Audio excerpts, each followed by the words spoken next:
The documentary you're about to watch was filmed 25 years ago in 1977 in the city of Perth, Western Australia. It was written, filmed, produced by Guy Baskin, British producer who went down to Australia, collected his crew, and then flew around the world to make it. The copy you have is an archived copy because all of the masters of this show have been destroyed in various house cleanings at the channel over the last 25 years. However, because one copy survived, Channel 9 has given us very kindly the permission to reproduce this archive for you folks that have the Cosmic Conspiracy book. That's why you have this DVD in your possession. The documentary was originally filmed, the first hour of it, without me. And I was brought into this by a very peculiar circumstance which occurred there in Perth a few weeks before this went to air. I was cleaning the house and getting rid of stuff for spring cleaning, and there was a wooden clothes wardrobe. In Australia, they don't have closets as much as they have wooden clothes hangers, boxes with nice decorative pieces that go in a bedroom. And I had too many of them in this old house that I was renting, and they were kind of falling apart in places, so I wanted to take it to the garbage dump, or the rubbish tip as they call it in Australia. So I got in the car, the station wagon, shoved this long, tall clothes wardrobe in it, and drove out to the rubbish tip. When I got there, I waited in line like everyone else to drive up to throw my garbage, or that particular wardrobe, over the side of a huge cliff of garbage down into the valley below, where all the rest of the rubbish was being shoved that day. So my time came, and I got out of the station wagon, around the back, and opened up the back door, and put my hands on the wardrobe to start to pull it out, and the guy behind me honks his horn and gets out. Young fella comes over to me, and he says, look, mate, are you going to throw that wardrobe away? And I said, yeah. And he said, oh, look, I wonder if I could have it. I just live a few blocks from here, and you could just drive it over the house for me, and, I'd be pleased to have it. And I said, no problem. Well, with this, a crowd kind of started together around us, and it wasn't other people dumping trash. It was the garbage guys that had filed rights on this garbage tip. And the rights were to mine the garbage, to pick out and sift through what they wanted for valuables and then resell it or use it. So they came across and said, oh, look, mate, to the guy that was trying to get the wardrobe from me, you can't have this because it's now in the tip, in the rubbish dump, and it is ours. And so he turns to him and says, oh, no, it hasn't actually been taken out of the car yet. It's in his car, so he can take it over and give it to me at my house. Well, with this, these garbage men, or miners of the garbage, whatever you want to call them, big fellas, started to kind of bristle up and walk over, a bunch of them like they were going to have a little bit of fisticuffs with us. And one of the guys got a D9 dozer and started to move toward this guy's car behind me, and he was going to push his car over the edge. And he says, we're going to push your car over the edge, mate, if you don't back off and let us have this wardrobe. So with this, the guy that was asking me for the wardrobe reaches in his pocket, pulls out his wallet, and he's an off-duty policeman. He says, right, the first one of you makes a move, I'm going to arrest you. Well, that kind of put a quiet on the whole argument. The policeman got in his car, he told me, follow me, and so I followed the guy. By this time, there had been a crowd of people throwing the rubbish away, watching all this, and a couple of guys behind the policeman's car said, oh, look, you mind if we come with you? So anyway, a little gaggle of us went over to the policeman's house and installed the wardrobe in his bedroom, and had a cup of tea and coffee there with him, and talked about, life, death, universe, and what I was doing in Australia, and various things like that. And then I went home. But a couple of days passed, and a man who's now a good friend of mine, but I didn't know at the time, came driving up to the front door of my house, and he knocked, and I let him in, and he said, oh, look, my name is Hugh Kitson.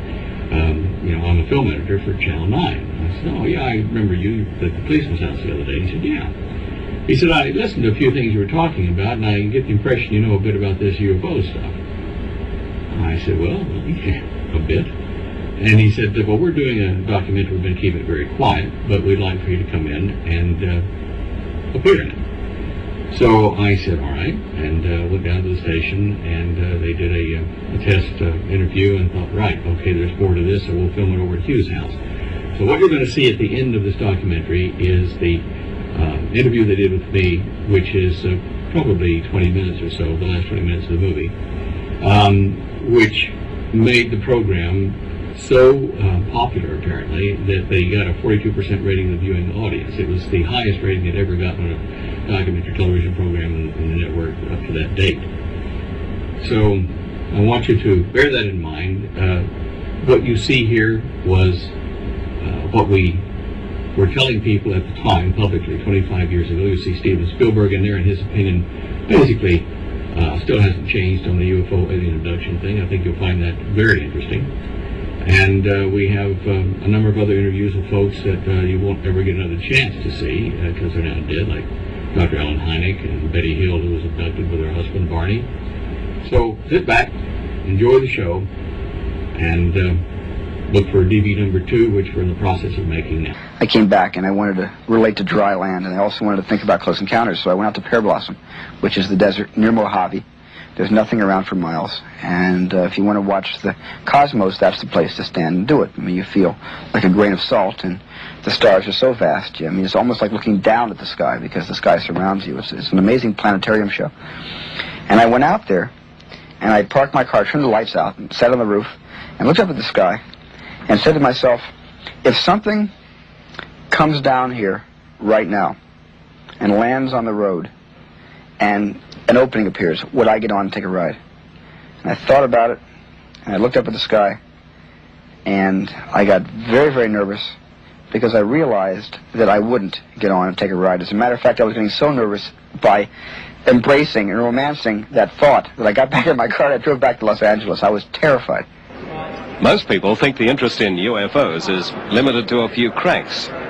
In fact, there are thousands of intelligent people who get together at international conferences all over the world to study them. We visited one at Chicago to interview the man who for 20 years was head of the U.S. Air Force top security investigation into UFOs, Dr. Alan Hynek.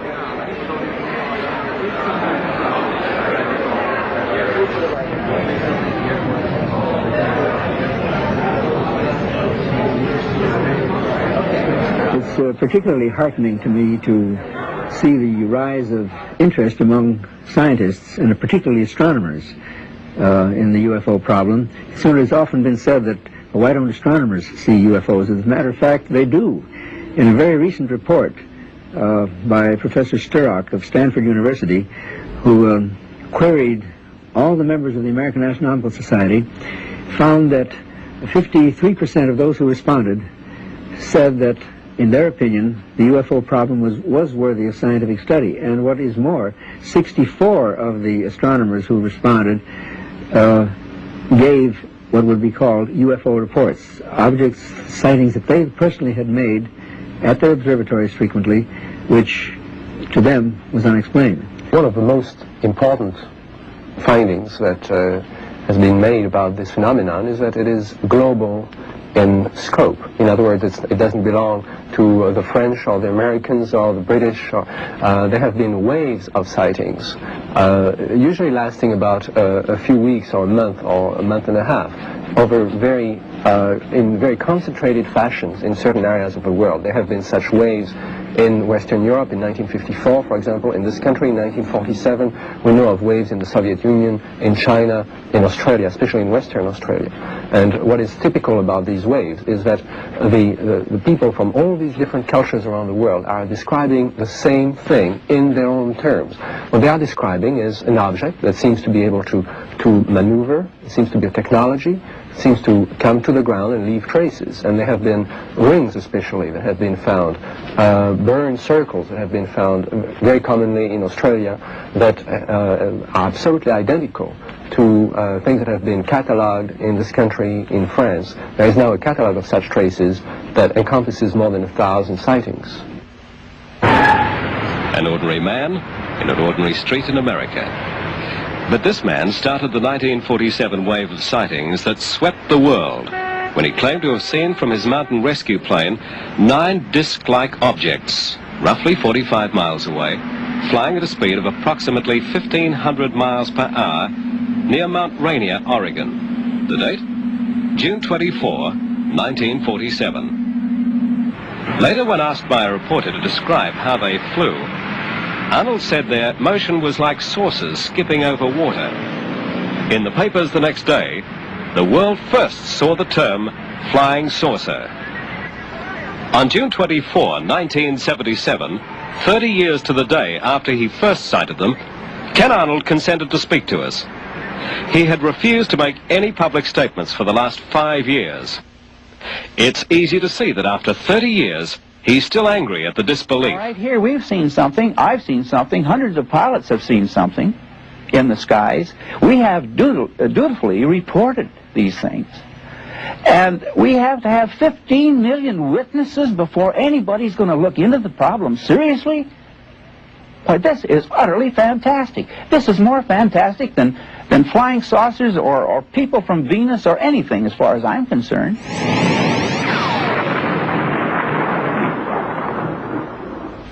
Arnold's sighting amazed many people, but none more than publisher Ray Palmer. Kenneth Arnold fits into it.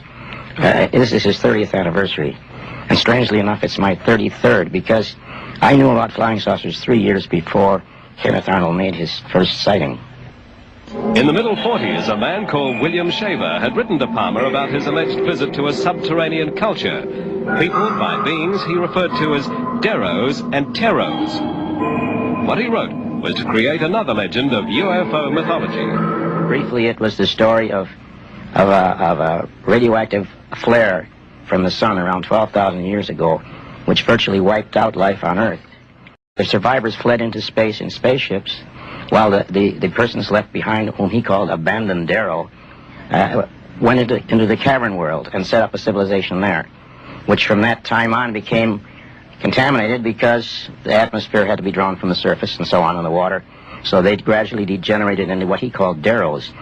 D meaning detrimental or destructive, and Ro being a shortening of robot or robotic. In other words, he felt that these people were mentally controlled by robotic Dero influences. In other words, the radioactivity in their brain made them insane.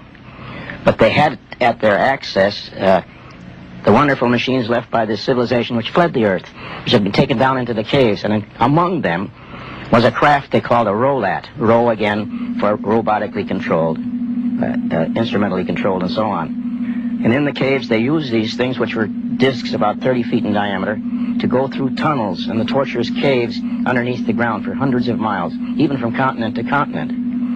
And they were controlled automatically, so they did not touch the floor, the ceiling, or the walls, and therefore they had this flipping motion, and they went through caves where they had a right angle turn. They traveled around 1,200 miles an hour.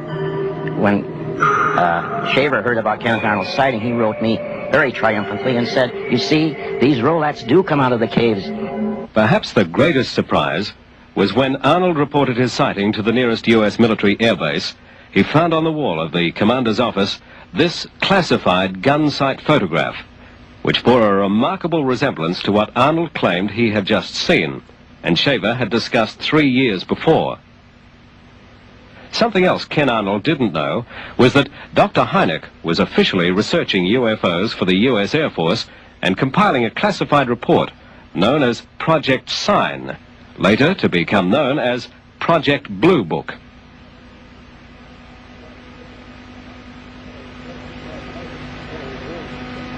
Well, it was as an astronomer that I first became associated with the UFO problem. In 1948, the Air Force asked me, as an astronomer, to assist them in seeing how many of the reports on flying saucers that were coming in at that time could be explained astronomically. And one thing led to another, and I became scientific consultant to the Air Force and remained so for some 20 years. I started almost as a complete skeptic, because I thought the whole thing was a question of post-war nerves, but it was the persistence of the phenomenon, it refused to dry up and blow away, that finally led me to the belief that we had a real phenomenon to deal with. In the years that followed, Hynek was to investigate reports from all over the world. Soon clips of film like this one began to reach him. This unique film that we've managed to obtain has puzzled scientists and experts all over the world, and to this day remains a truly unidentified flying object. Meanwhile, the media still referred to them as flying saucers. When in 1955 a group of Italian scientists and cameramen went to photograph an eclipse of the sun from 3 miles up, they were delighted to find not one, but a group of objects which they proceeded to photograph. Next week. and that it is time that world governments officially acknowledge carried the title 3 Miles Up, Flying Saucers. This year marks the 30th anniversary of the advent of the flying saucer, and that is a most unfortunate term, in my opinion, because it invites ridicule. It opens the door to a great deal of buffoonery and lampooning.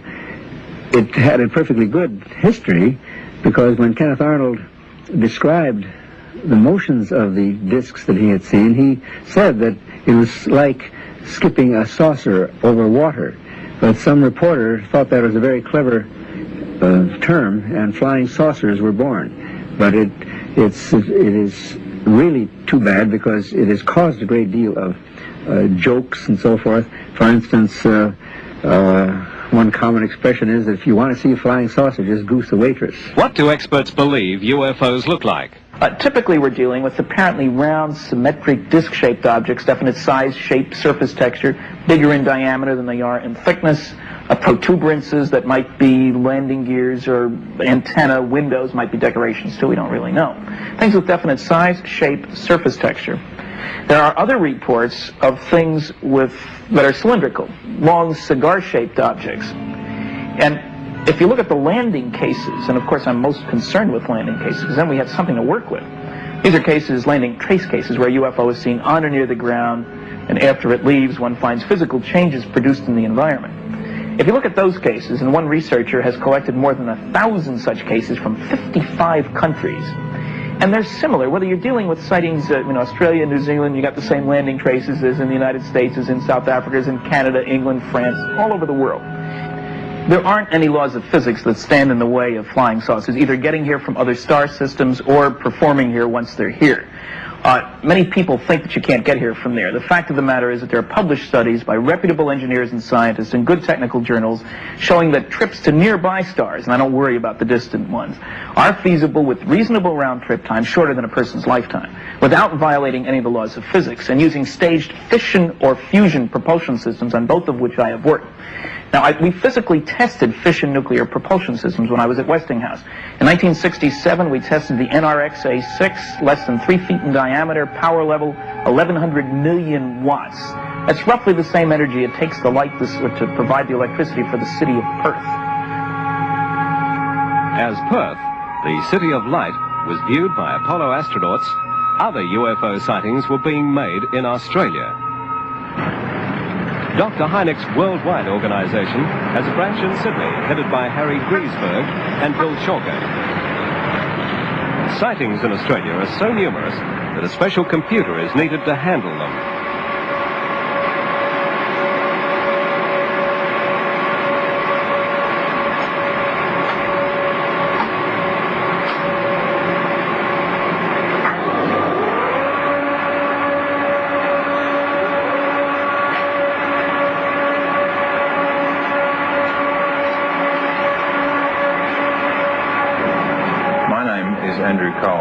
I work with computers. I got actively involved with the UFO Investigation Centre after an experience of my own. We started out with a very small machine, which we were able to recover from scrap and make it do what we wanted to do with it. But since then the files have grown, and we now have several thousand files which we can look at and reference whenever we need. And this requires a much larger machine.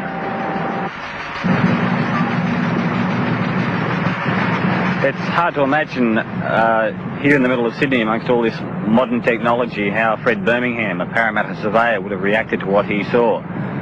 He described seeing a strange aerial object shaped like an arc, moving in a zigzag manner and apparently landing in nearby Parramatta Park. What followed was a description of meeting a being he called a spirit, and an invitation to visit and walk on board this ark. It paralleled many stories that are similar to it right around the world, and you read about these stories in newspapers all the time, but this story in fact is what constitutes the first recorded close encounter in Australia, the date 1868. As an industrial chemist, I specialise in the study of what we term close encounters of the third kind. In this type of UFO sighting, an unidentified aerial object interacts with the physical environment, thereby leaving a permanent physical record of its presence. What is the RAAF's official view of this? We visited them to find out. Squadron Leader White, you're with the Department of Defence here in Canberra. Is your function to deal with UFO inquiries entirely? Only partly. In Air Force Office here I have several duties, one of which is to deal with what we prefer to call unusual aerial sightings. Now you departed from UFO for any particular reason? Yes, we think there's a fairly good reason to call them UFOs. The unidentified part of that statement is assuming immediately that we don't know what it is that people are seeing. Also objects, what people see are not necessarily objects. They can be weather factors, marsh gas, lightning, that sort of thing. The main problem that we see is the term UFO immediately conjures up in people's minds flying saucers, little green men. Yeah. So unusual aerial sightings we prefer. Are there unusual aerial sightings that cannot be explained? Oh, most definitely, yes. Yeah. Is there a sort of percentile there somewhere that... I'd say about 90% we can explain, 10% on average we can't, for various reasons. They may be put in too late, insufficient information, some are hoaxes, but definitely some we cannot explain. Yeah. It's a fairly unusual thing, and we appreciate it very much that we can talk to you, because it's, I think, fairly rare that you give interviews at all. Correct. Thank you. What's the official policy that I think we should establish? Yes, I think so. In the early 1950s, about the mid-1950s, the government of Australia, along with the governments of America and United Kingdom, thought there might be some threat to national security with the sightings of all these peculiar happenings. So they asked the RAAF to investigate all the reports and come up with the facts. And after about 10 or 12 years, we could not produce any information that suggested there were any interlopers from outer space. The 10% or so unexplained, we couldn't explain, but on the other hand, they didn't suggest any interlopers. The one thing, of course, that the UFO societies say to me is that they believe that the RAAF is passing information to the USAF and other countries. Is that true? Not exactly. We don't have any direct liaison with the USAF or the RAF, but certainly we get inquiries from overseas, from the UFO societies, from people, and we will answer them. If they want information on our sightings, then we'll send it to them. It is possible that some of these reports will filter their way back to the USAF, but we have no direct liaison. That was the military air arm point of view. What about the civilian aviation scene? This confidential report from a civil airline captain was given to us reporting an incident that took place over Western Australia in 1976.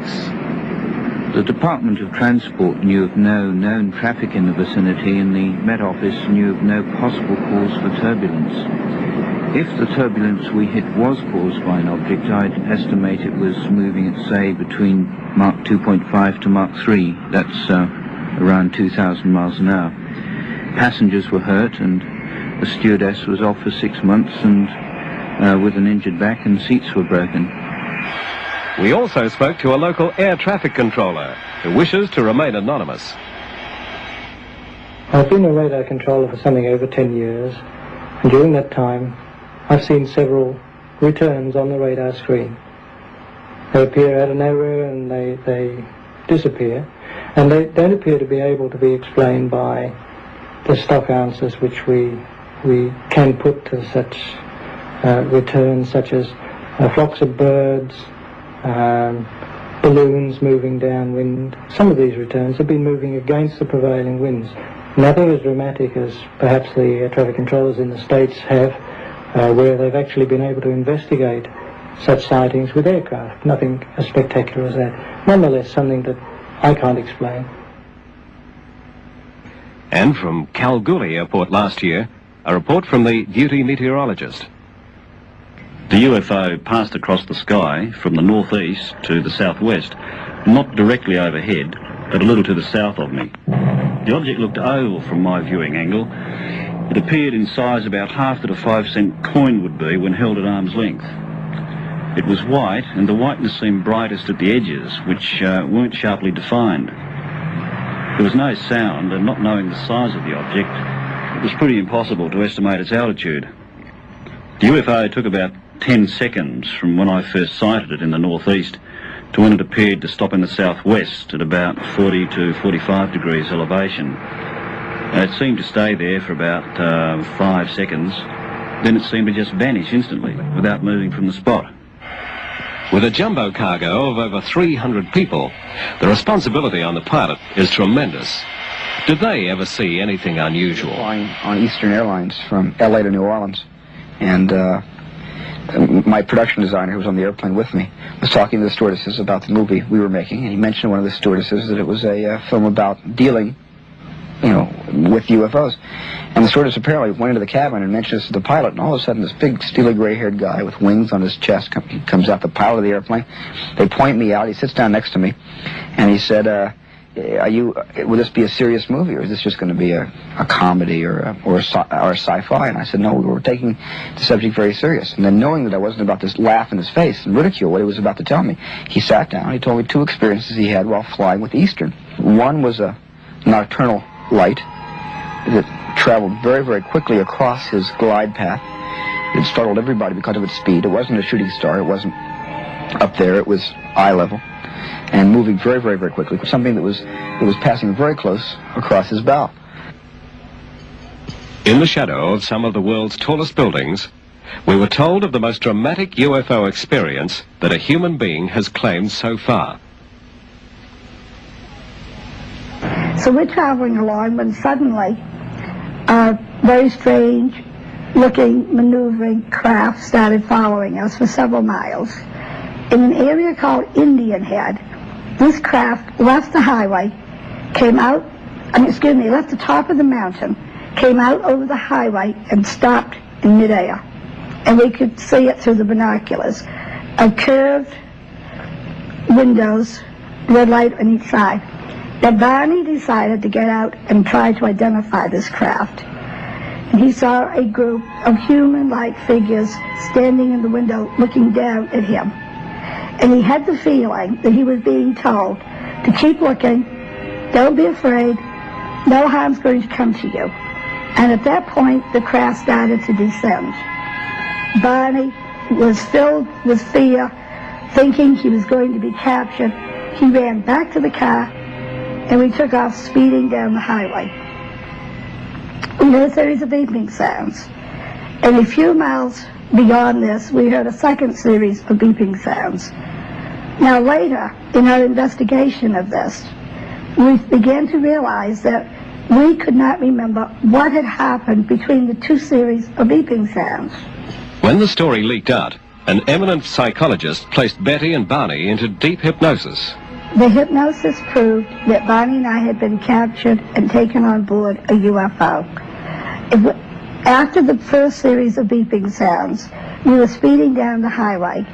Barney left the main highway onto a side road, and then a sudden left-hand turn onto a very narrow woods road. The beings whom he had seen on board the craft were now standing in the middle of this road, and the car motor stalled. Barney was trying to start the car. It wouldn't start. They separated, came up, and took us out of the car in 2 groups. They took us to a path in the woods to where the craft was underground, took us on board, took us into separate rooms, gave us physical examinations. And during this examination, we learned they had put a cup-like instrument on Barney's abdomen. Now, later, when we returned home, Barney developed a pattern of warts in a perfect circle. And we never knew until the hypnosis that that was the spot where this cup-like instrument was put onto him. Well, you're one of the few people to have met aliens. What do they look like? They all had very, very large eyes, very small nose, thin slit for a mouth, no hair, no eyebrows, eyelashes, and no was part of the ear that we could see. And that it is time that world governments officially acknowledge stages, and when it was switched on especially, they came around in droves, measuring the magnetic fields around it. In those days, in 1968, we had Essendon Airport in Melbourne. Tullamarine hadn't been built, and aircraft took off like flocks of birds all over the place. And this particular plane had to bank on this evening, the 6th of the 1st, 68, in order to miss this flying saucer, which then, after it left the paper mills, trundled off across the sky over here to the Kew Boulevard. So I had my camera loaded up with 400 ASA black and white 8mm film, and I took it and followed this UFO down by the roadside, by the river, and I got some spectacular film of a landing. I had a sudden impression to look up, and lo and behold, this light in the sky was getting bigger and bigger, and I realized it was going to land. And it did land, but I was so surprised, because watching a UFO land isn't any normal event. I was so surprised I didn't get a picture of the first landing, and just as well because this was a landing by the men in black, what we know as the negative flying saucers.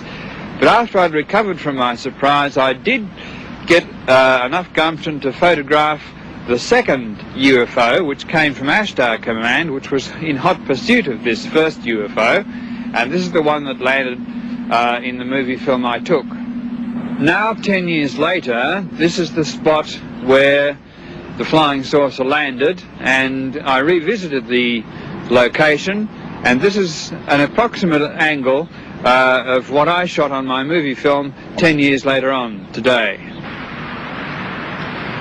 This picture was taken the morning after the landing. It left a burnt circle 60 feet big in the grass.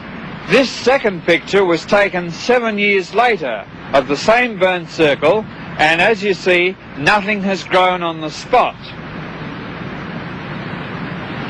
Well, now, let's take a look at the burnt circle 10 years later and see whether or not anything has grown.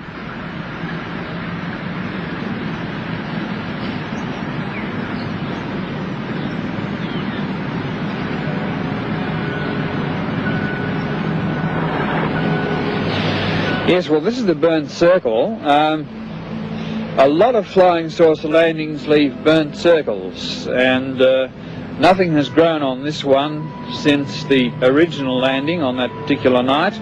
And over the years, we've come back to the boulevard and checked this area and found no growth on the burnt circle. Along with Shaver, Colin Cameron claims to have had contact with the subterranean Deyos and Teros here in Australia. This belief should not be dismissed too lightly. Ray Palmer came up with some astonishing details about Shaver's experience. I think Mr. Shaver, well, he originally claimed that he spent 8 years in these caves with these Deyo and Tero people, T being integrative. And I discovered later, much to my embarrassment, that he had spent these 8 years in the Ypsilanti State Hospital for the Insane in Michigan. I contacted the doctors, and they said he was catatonic. He lived in a world, they even had to feed him, in this imaginary world of his. Except for one thing, when Kenneth Arnold saw the flying saucers, I put together 2 and 2, and I said, is the man catatonic, or is there something else going on? But I got 50,000 letters. We ordinarily get 50 or 60 a month, from people who said, Mr. Shaver is telling the truth. And not only that, I have been in the caves too, and I hear the voices. I've been hearing these voices now for about the next 7 years onwards, every night. And until I started taking some infrared film, which I'd read in a book by, can't think of his name now, but Trevor James. And he had, at the suggestion of Ashtar Space Command, taken infrared photography and got these invisible flying saucers. So I thought, well, as these entities were invisible and they were bothering me, I'd try some infrared film too. And that's where I got these pictures of these entities. And after those nights, what was happening to me was I was starting to hear these voices, just like Shaver was, saying I was going to die, saying they were going to get me, saying they wanted to stop me researching into flying saucers, and generally trying to terrify me. But I was never scared throughout the whole thing. This is what's kept me going. Brilliant brains, including Nobel Prize winners around the world, are still puzzling not are there UFOs, but what are UFOs? We talked to Klaus Nobel himself.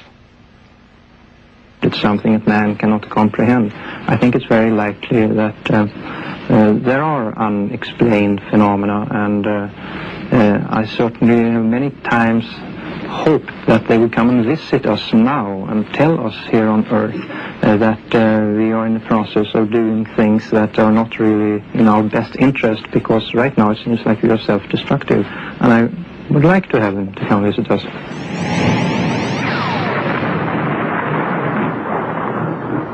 My personal opinion today is that the flying saucers exist in our atmosphere. They are intelligently controlled, that they do convey or carry people just as real as you and I, except in a different sense. Personally, I'd say I'm an agnostic, if one can apply that term to the subject. I've seen many reports. Some of them are definitely weird, but until I see one, I don't believe. But I'm not going to say they're not there. Well, now, what are we to think of this kind of phenomenon? People claiming to see things such as I did. There were 38 of us, and we all believe that we saw it, but of course we don't expect other people to believe us if they don't want to. And I have very little time with the attitudes of traditional science, which behave much more like religious dictatorships in many instances than they do like open-minded scientific communities. We have to have 15 million witnesses before anybody's going to look into the problem seriously? Why, this is utterly fantastic. This is more fantastic than flying saucers or people from Venus or anything, as far as I'm concerned. If 15 million people did collectively see something like this flying over a major city, as here in Perth, Australia, experience leads us to believe that there would be a complete breakdown of the social order, like the riots in New York when the lights went out. In the MGM film Soylent Green, we get a taste of the chaos the future may hold.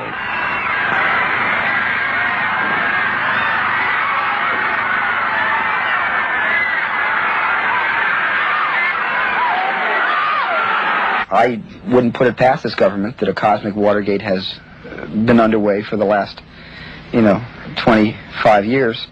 And at the same time, I don't think it's, I think as we're growing up, or from the government's point of view, I think we've been adults for hundreds of years, but from the government's point of view, we're still growing up, and eventually they might want to tell us something about what they've discovered over the decades.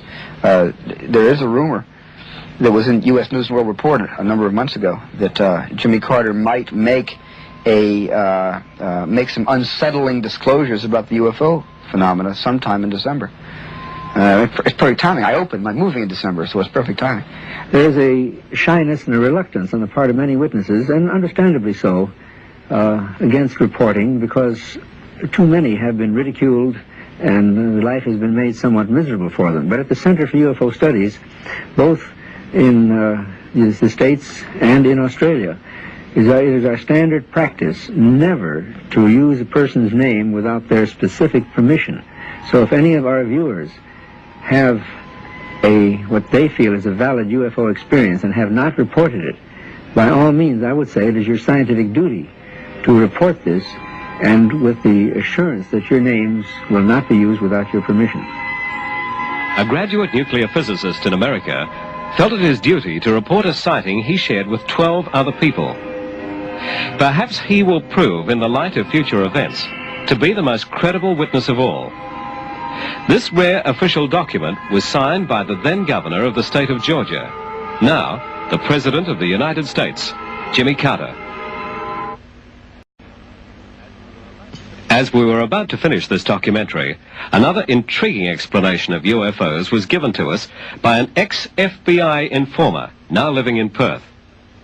A research physicist What he has to say is what he believes to be the truth. It is so staggering, we felt we should extend this program so that he could be heard.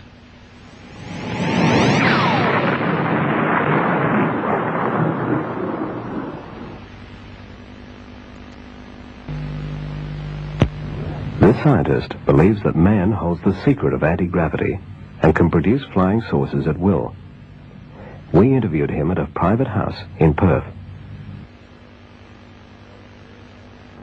Well, originally I didn't start to investigate UFO phenomena. I suppose I started studying the physics that led me to this point, 62 to 64, at the United States Air Force Academy as a cadet, in a special government program. As you're aware, the Air Force Academy is outside NORAD in the Colorado Mountains. It's a few miles up the hill from it. And I was trained there with 180 some odd other characters to do research in areas of electrogravitics later. And we were programmed with libraries of information by slides flashed up on a wall at the rate of 200 pages a second. We couldn't even read them, but they were being implanted in our minds subliminally. It was a very classified project, and for the most part of it, while we were being programmed, we weren't aware of what was going on. We had normal classes in physics and calculus and this sort of things, but this stuff was being programmed in so that we had to assimilate it or bring it to our conscious mind over the months and years that followed in dreams and kind of daydream periods during the day when we're awake. But I left the academy in 64. I had a top secret security clearance with the government, and then eventually that lapsed to secret. And I did a bit of time in the reserves, Air Force Reserves, with the Strategic Air Command outside of Fort Worth. And then I proceeded to do private research in this electrogravitics, thinking that I had cracked the secret of anti-gravity all by myself, and jumping up and down in my father's labs and mines in Dallas. And one day I was approached by the government and a kind of an emissary from Dr. Edward Teller's office, Dr. James R. Maxfield. And he told me what I'd been doing in my lab and the details of stuff I hadn't even written down or told anybody. He knew, and he had other people like myself sponsored in this kind of research around the country. And that was the first time that I knew that the U.S. government was actively involved, had been, and was still actively involved in the control of gravity with electricity. And who did this man represent? Well, his job, as his job qualification is he's the director of the James R. Maxfield Radiation Research Clinic in Dallas, Texas. The same Maxfield that invented the irradiated thread treatment for cancer of various organs. If you look at his old dossier that's in the Who's Who, you'll find that he was on the President's National Security Advisory Board, which is really a rather important log in the U.S. intelligence system. Kissinger would have been on the same rank. You find that he was closely affiliated with Dr. Edward Teller, who was the kind of dubbed the father of the hydrogen bomb project in the United States. But he told me that Dr. Teller was the head of anti-gravity research there, had been, I don't know whether he still is, and that he had worked on a similar project with him. In fact, the letter that you and I viewed earlier from my files from Dr. Maxfield to this government and to Sir John Williams did mention that fact, if you recall. So what happened to you then? Well, they suggested that I finish my research in Australia. I wasn't enthralled with the idea, but Dr. Maxfield told me that I would be paid to come down, and that I was to call the Australian consulate in San Francisco and ask for Bob Gray, and tell him that in these words that I was a member of Maxfield's party. At the same time that I was being approached by Dr. Maxfield's party to come down here and finish my research, I'd been approached already by the FBI and was working for them as an informant. That doesn't mean that you're a trained agent. It just means that you're somewhere in industry where they need someone. They don't have time to get them in there. Informing on what? Well, the particular thing I was to inform on was the comings and goings of various people from the White House to my group of companies in Dallas, and also their connection to Israel and the Middle East political situation. And I did my job rather well, just reporting who came and went and various amounts of money and things that I did know that transferred. There were about 700 or 800 of us in the United States that were employed by the FBI in this manner. I didn't take money, I took information in exchange. But At any rate, they came and told me, the FBI did, that I had been compromised by a break-in in one of their agencies in Louisiana or someplace like that, and that I was going to get shot, and which they'd explained to me at the beginning, the risks involved, but I thought they were joking until I went back to the office, the computer division there in Dallas, and was sacked, given 30 minutes. And that it is time that world governments officially acknowledge and by an old friend of mine, and so he accused me of being the head of a big spy ring and all kinds of stuff, and so I left. And in fact, I didn't have my last meeting with the FBI, and I didn't have my last meeting with Dr. Maxfield. I just bundled a few things and the family into a plane and headed for Australia. I did make it, and I was quite glad to, and kept a very low profile for 7 months. But I continued to do my research, and I wrote Dr. Maxwell a letter, and that was perhaps my mistake. I said, look, I've done it. I've figured out the wave equation that we were looking for. And again, in my ignorance, I didn't realize how much work had already been done and gone before me. I was just kind of on the periphery or the edge of this whole development.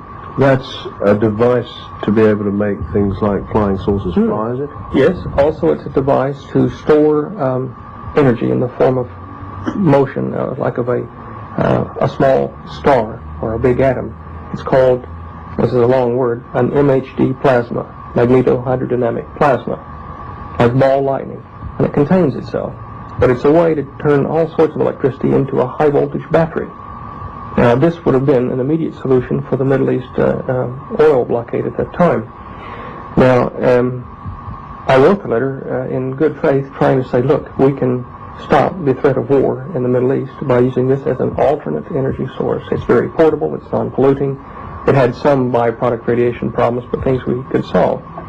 So it would be cleaner than fission or fusion. Now, that's when people here in this country, at the Aeronautical Research Labs, politicians started to get a hold of me. ASIO contacted me, good grief.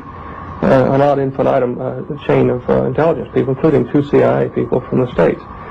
And then the FBI eventually started looking for me in this country, and that again was after the intelligence war over there, after Hoover died.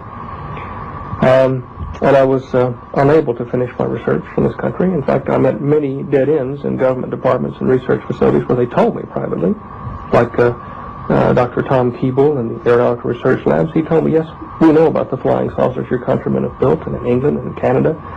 And in fact, we have film records of them here in the RAAF files. I said, I want to stop you there. Yeah. Are you saying, Stan, that there are such things as, let's call them flying saucers, but they are built on Earth? Yes.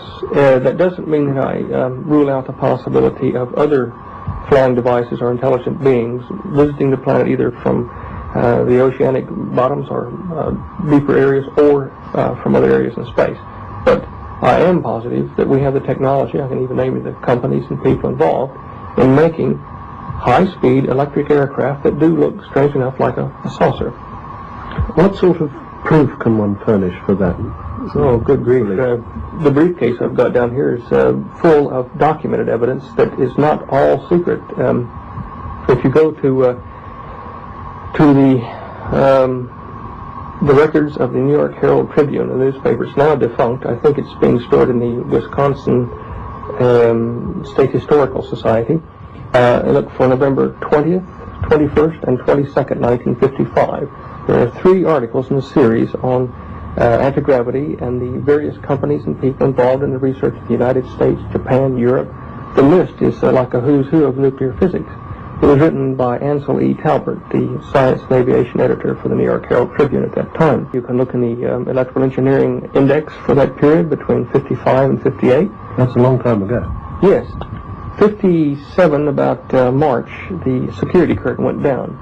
And there were, at that time, over 100 published universities and organizations, including the Gravity Research Foundation, which is still operational in Gravity Village in the United States. There were over 100 of these things operating to develop gravity, the control of it as a power source and communication and locomotion, etc.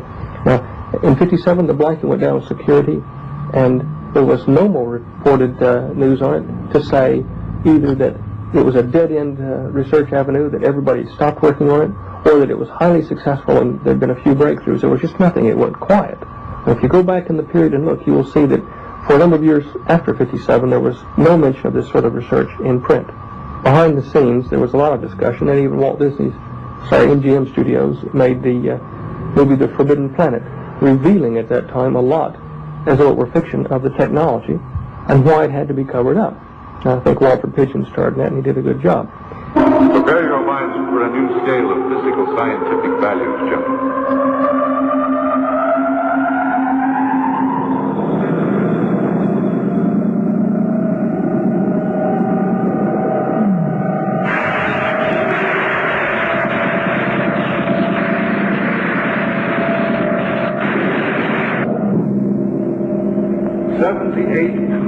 Levels.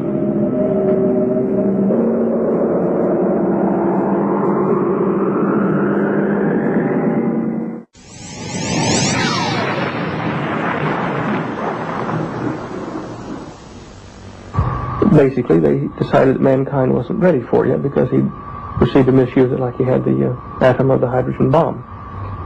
Now, recent evidence is very hard to get. However, in this country, a little leak occurred over here with William H. Martin in the Nation Review. May of 1973 or 4, I believe. I can't remember now. He published an article on Pine Gap and how Nixon had intended to use it in 1975 to solve the energy crisis by announcing a new method of electromagnetic propulsion, which would be based from the Pine Gap facility.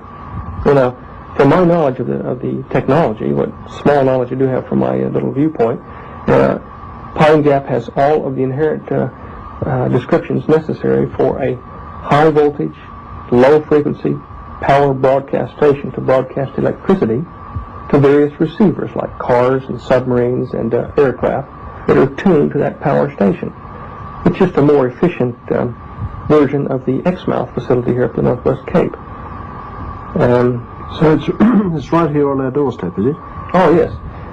The big question you have to ask yourself, Guy, is why would such a thing be kept secret? I mean, people at the levels that are covering it up, I know some of them personally, and they aren't, in my opinion, villains. They're very sincere humanists. They are trying to solve planet Earth, trying to bring unity their way. You speak of them as though they were collective rather than singular, is that right? Yes.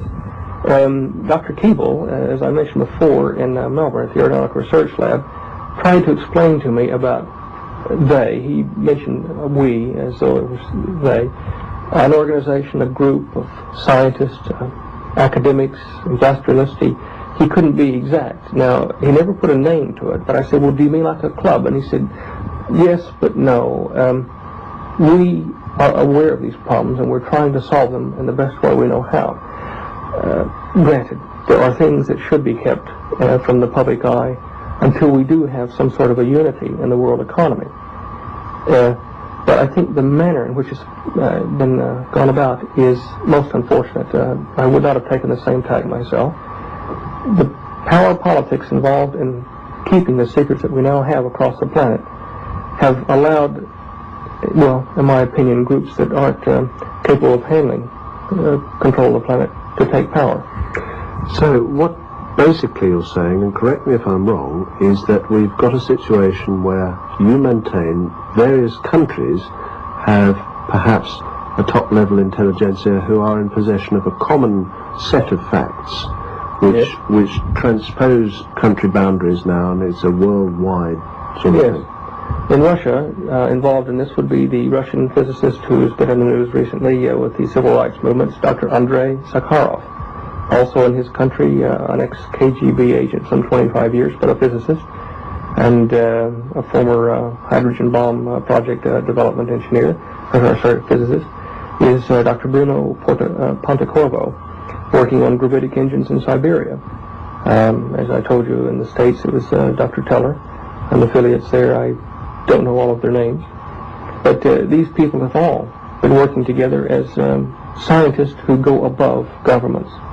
And look, they're sincere. I can't blame them for doing this. It's just that they have lost control of what they tried to set up. Has that association got a name? I don't think so. When I worked with the FBI, there was a political and financial institution that I was ordered to investigate with many other agents, and it was called the Illuminati, which is a general term meaning the enlightened or the wise ones.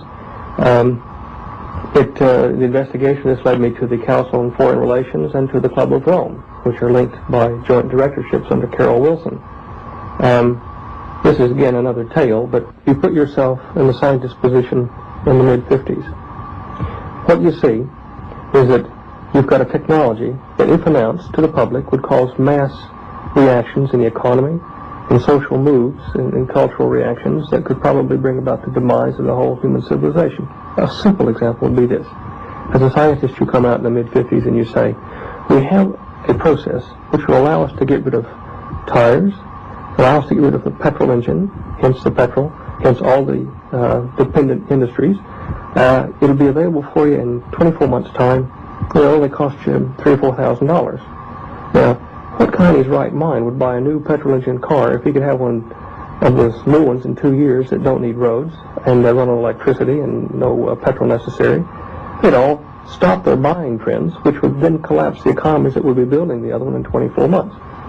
If you had a central world authority, like Dr. Pache's Club of Rome group want, then if you announced, when you controlled all the nations and the economies, if you announced and said, we've got a new car that does this, nobody would panic because they know that if their industry became redundant, they would be retrained and paid while they're doing it in some other support industry. We don't have that facility on the planet at the moment because we're greatly disordered and many of the cultures fight against each other. Scientists, industrialists, engineers found this problem in the mid-50s. Now, we're playing their part. So we sit here and we say, how do we get world unity? The United Nations, the League of Nations had failed. You couldn't get any 2 or 3 of them to agree to turn their sovereignty over to a third party. You couldn't come out and field an army from the United Nations or League of Nations or anywhere, even a corporate army, and tell the people of Earth you're taking over, as some people have suggested the multinationals might do. You can't do that because the mass resistance would be worse than the French resistance to Hitler. The documentary you're about to watch was filmed 25 years ago in 1977 in the city of Perth, Western Australia. It was written, filmed, produced by Guy Baskin, British producer who went down to Australia, collected his crew, and then flew around the world to make it.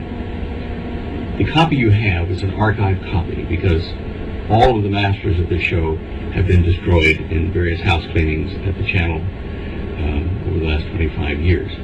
However, because one copy survived, Channel 9 has given us very kindly the permission to reproduce this archive for you folks that have the Cosmic Conspiracy book.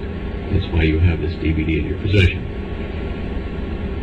The documentary was originally filmed, the first hour of it, without me. And I was brought into this by a very peculiar circumstance which occurred there in Perth a few weeks before this went to air.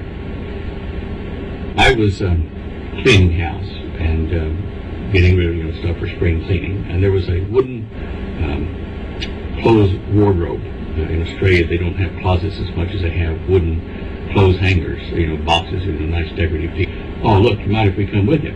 So anyway, a little gaggle of us went over to the policeman's house and installed the wardrobe in his bedroom and had a cup of tea and coffee there with him and talked about, life, death, universe, and what I was doing in Australia and various things like that. And then I went home. But a couple of days passed, and a man who's now a good friend of mine, but I didn't know at the time, came driving up to the front door of my house, and he knocked, and I let him in, and he said, oh, look, my name is Hugh Kitson. I'm a film editor for Channel 9. I said, oh, yeah, I remember you at the policeman's house the other day. He said, yeah. He said, I listened to a few things you were talking about, and I get the impression you know a bit about this UFO stuff. I said, well, yeah, a bit. And he said, well, we're doing a documentary. We've been keeping it very quiet, but we'd like for you to come in and appear in it. So I said, all right, and went down to the station, and they did a test interview and thought, right, okay, there's more to this, so we'll film it over at Hugh's house. So what you're going to see at the end of this documentary is the interview they did with me, which is probably 20 minutes or so, the last 20 minutes of the movie, which made the program so popular, apparently, that they got a 42% rating of the viewing audience. It was the highest rating they'd ever gotten on a documentary television program in the network up to that date. So I want you to bear that in mind. What you see here was what we were telling people at the time publicly 25 years ago. You see Steven Spielberg in there, and his opinion basically still hasn't changed on the UFO alien abduction thing. I think you'll find that very interesting. And we have a number of other interviews with folks that you won't ever get another chance to see because they're now dead, like Dr. Ellen Hynek and Betty Hill, who was abducted with her husband Barney. So sit back, enjoy the show, and look for DVD number 2, which we're in the process of making now. I came back and I wanted to relate to dry land, and I also wanted to think about close encounters, so I went out to Pear Blossom, which is the desert near Mojave.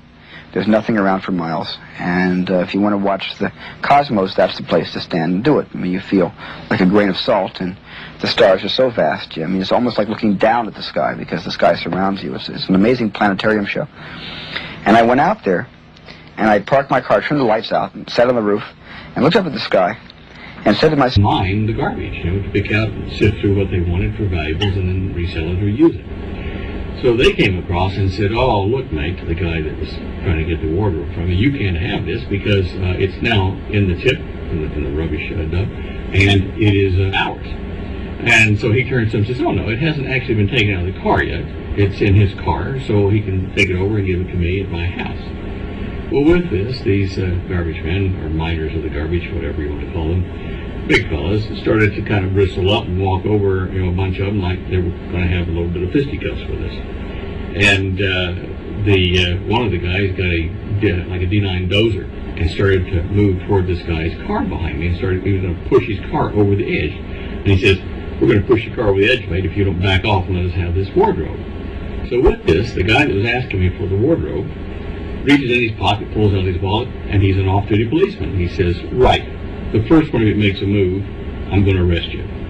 Well, that kind of put a quiet on the whole argument. The policeman got in his car, he told me, follow me. And so I followed the guy. By this time, there'd been a crowd of people throwing the rubbish away watching all this, and a couple of the guys behind the policeman's car said, pieces that go in a bedroom. And I had too many of this old house that I was renting, and they were kind of falling apart in places, so I wanted to take it to the garbage dump, or the rubbish tip as they call it in Australia. So I got in the car, the station wagon, shoved this long, tall, closed wardrobe in it, and drove out to the rubbish tip. When I got there, I waited in line like everyone else to drive up to throw my garbage, or that particular wardrobe, over the side of a huge cliff of garbage down into the valley below, where all the rest of the rubbish was being shoved that day.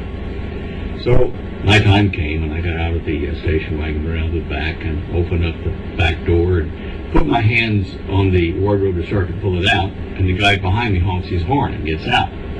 Young fella comes over to me and he says, look, mate, are you going to throw that wardrobe away? And I said, yeah. And he said, oh, look, I wonder if I could have it. I just live a few blocks from here, and you could just drive it over the house for me, and, I'd be pleased to have it. And I said, no problem. Well, with this, a crowd kind of started together around us, and it wasn't other people dumping trash. It was the garbage guys that had filed rights on this garbage tip. And the rights were to